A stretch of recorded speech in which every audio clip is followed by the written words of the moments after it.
আমরা ধৈর্য ধরে শুনতেন। এই রমজান মাস ধৈর্য ধারণের মাস, আর এই ধৈর্যের বিনিময়ে আল্লাহ তাআলা আপনাকে জান্নাত দান করবে। আমার কথা না, বিশ্বনবী মুহাম্মদুর রাসূলুল্লাহ সাল্লাল্লাহু আলাইহি ওয়াসাল্লাম ফরমান, হুয়া শাহরুস সবর। এই রমজান মাসটা হলো ধৈর্য ধারণের মাস। যার ভিতরে ধৈর্য নাই, যার ভিতরে ধৈর্য নাই, তার রোজা পরিপূর্ণ হয় না, সে রোজা রাখতে পারে না, তার রোজা ত্রুটিপূর্ণ হয়ে যায়, ত্রুটিযুক্ত হয়ে যায়, ত্রুটিযুক্ত হয়ে যায়।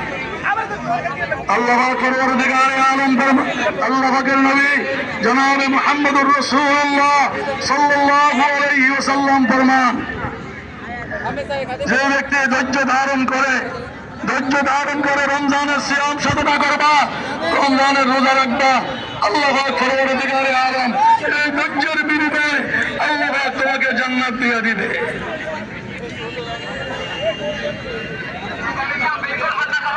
وشهر الصبر أوله رحمة।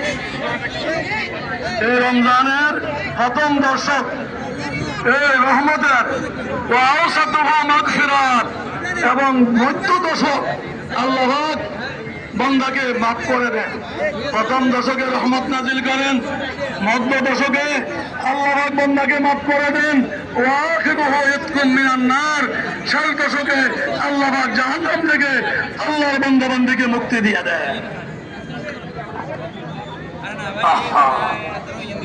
কত বড় রহমত, কত বড় বরকত, কত বড় রহমতের বাণী, কত বড় মুক্তির বাণী আল্লাহর হাবিব সাল্লাল্লাহু আলাইহি ওয়াসাল্লাম আল্লাহর পক্ষ থেকে আমাদেরকে দিয়েছিলেন।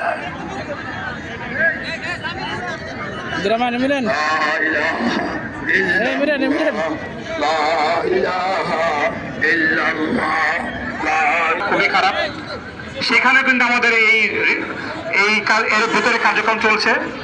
15 রোজায় আমাদের 8 জন সহকর্মী যারা গাজায় কাজ করে, তাদেরকে ইসরায়েলি বাহিনী ড্রোনে টার্গেট করে 8 জন শহীদ করেছে। তারপরেও কিন্তু আমাদের কার্যক্রম থেমে থাকেনি, আমরা সারা পৃথিবীতে কাজ করে যাচ্ছি আলহামদুলিল্লাহ।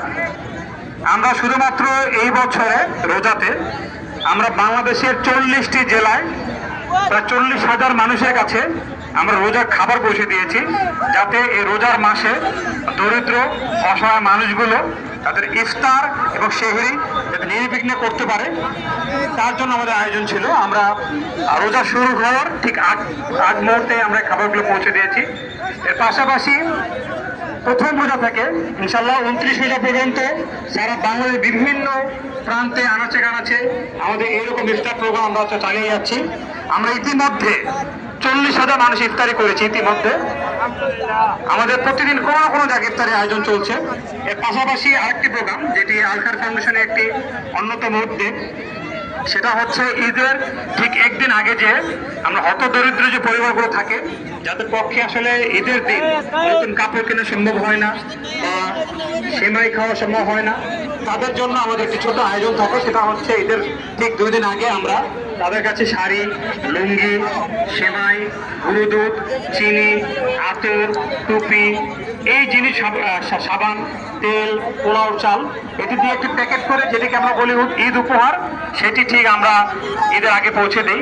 তো এরকম একটি কার্যক্রম করতে গিয়ে কিন্তু আপনাদের যে তৎকালীন যিনি উপজেলা নির্বাহী, এখন যিনি উপজেলা নির্বাহী হিসেবে জয়েন করেছেন আমার প্রিয় ভাই জামাল হোসেন, তার সাথে পরিচয় হয়েছিল 2021 সালে এই ঢাকা জেলা অফিসে কার্যক্রম করতে গিয়ে। তো সে তখন ঢাকার এনডিসি ছিল, যতটুকু মনে পড়ে সে তখন ঢাকার এনডিসি ছিল। আমাদের প্রোগ্রামটা সে আয়োজন করেছিল 2021 সালে। তারপর থেকে আমরা একসাথে আলহামদুলিল্লাহ বাংলার বিভিন্ন এলাকায় আমরা কার্যক্রম চালিয়ে যাচ্ছি। আমরা ইতিমধ্যে শুধুমাত্র গত বছরই আমরা সারা বাংলাদেশে 30টি মসজিদ নির্মাণ করেছি, শুধুমাত্র গত 6 মাসে। এর পাশাপাশি আমরা বিভিন্ন হতদরিদ্রদের জন্য, যাদের আসলে থাকার জায়গা আছে কিন্তু ঘর নাই, তাদেরকে আমরা 2 রুমে ঘর করে দিই। এরকম প্রায় বাংলাদেশে আমরা 2 শতাধিক ঘর নির্মাণ করে দিয়েছি। আলহামদুলিল্লাহ এরকমভাবে নানান ধরনের কার্যক্রম চালিয়ে যাচ্ছি।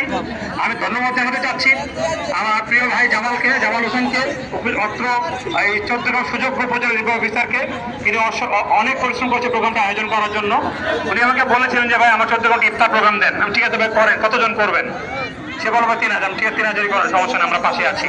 তো আলহামদুলিল্লাহ আমরা আজকে প্রায় শেষে আমরা ইফতারের খুব সময় কাছাকাছি চলে এসেছি। আপনাদের নিকট একটা আয়োজন অনুরোধ থাকবে, আমরা সারা বাংলাদেশে কিন্তু প্রোগ্রামটা আয়োজন করি। আমরা সবাই সুশৃঙ্খলভাবে বসবো। ইফতার আমরা সবাই কোনো না কোনো জায়গায় করি, যে জিনিস মনে রাখবেন, এই 3000 মানুষ যদি একসাথে বসে ইফতারি করি, ইফতারের আগ মুহূর্তে দোয়া কবুল আমরা সবাই জানি। এই সবাই যদি আমরা একসাথে আল্লাহর দরবারে যদি আমরা মনে রাখতে, ইনশাল্লাহ আল্লাহ আমাদের কথা শুনবেন। থেকে বাংলাদেশগামী অন্য যে জেলাগুলো রয়েছে সেখান থেকে যতজন লোক বা যারা যায় তারা যাত্রীরা এই জায়গাটা দিয়ে যানজটের শিকার হয়, ঘন্টার পর ঘন্টা বসে থাকে।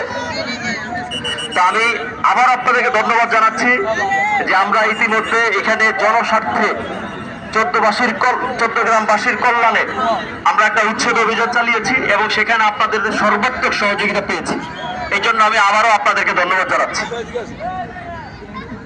এবং আজকে আমি নিউজে দেখলাম যে চট্টগ্রামের এই উপর দিয়ে আগে যে ঈদ যাত্রার ক্ষেত্রে যে মানুষের একটা অস্বস্তি ছিল, সেখানে স্বস্তি ফিরে এসেছে বলে আমাদের যে সাংবাদিক সহকর্মী রয়েছেন তারা সেখানে সংবাদ প্রকাশ করেছেন যে চট্টগ্রামের ঈদ যাত্রায় স্বস্তি ফিরে এসেছে। তারা এই বিষয়টি তুলে ধরার জন্য আমি আপনাদের মাধ্যমে তাদেরকেও ধন্যবাদ জানাচ্ছি। আজকের যে আয়োজনটি, এই আয়োজনটি আমি বলবো যেহেতু আমাদের মহান স্বাধীনতা দিবস এবং জাতীয় দিবস ছিল আজকে জাতীয় দিবস, তো আজকে জাতীয় দিবস হিসেবে সেই 31 থেকে অর্থ পর্যন্ত সরকারের বিভিন্ন প্রোগ্রামের পাশাপাশি আপনাদের সাথে যে ইফতারের আয়োজনের জন্য যারা আমার পিছন থেকে সর্বাত্মক সহযোগিতা করেছে তাদেরকে ধন্যবাদ না দিলেই নয়। এবং আমার মনে হয় সেই বিষয়টা আপনাদেরও জানার দরকার যে কারা আসলে পিছন থেকে এতটা কষ্ট করেছে। আমি যদি ধন্যবাদ দিতে হয় তাহলে আপনাদের সামনে বলতে হয় যে আমাদের যে উপজেলা কৃষি অফিসার রয়েছেন, আমার যে উপজেলা মাধ্যমিক শিক্ষা অফিসার রয়েছেন, আমার যে উপজেলা প্রকৌশলী রয়েছেন, আমার যে উপজেলা সাব অ্যাসিস্ট্যান্ট ইঞ্জিনিয়ার রয়েছেন, আমার উপজেলার সমবায় অফিসার রয়েছেন, আমি যদি বলতে যাই আমার উপজেলার সকল অফিসার আপনাদের যে প্রোগ্রাম করার আগে আমি তাদেরকে বলেছি যে আমরা এটা 26শে মার্চের সকল প্রোগ্রাম শেষ করে এটা করতে পারবো কিনা। তারা সকলে বলেছেন যে স্যার আমরা সবাই একসাথে আছি, আমরা একসাথে করব। সেক্ষেত্রে আমাদের যে উপজেলার যে অফিসার ইনচার্জ রয়েছেন তিনিও এখানে এসেছেন এবং তার 2টি টিম এখানে আমাদের সার্বিক সহযোগিতা করছে। আমি তাদেরকে ধন্যবাদ জানাচ্ছি। এবং আমাদের যে 13টি যে ইউনিয়ন রয়েছে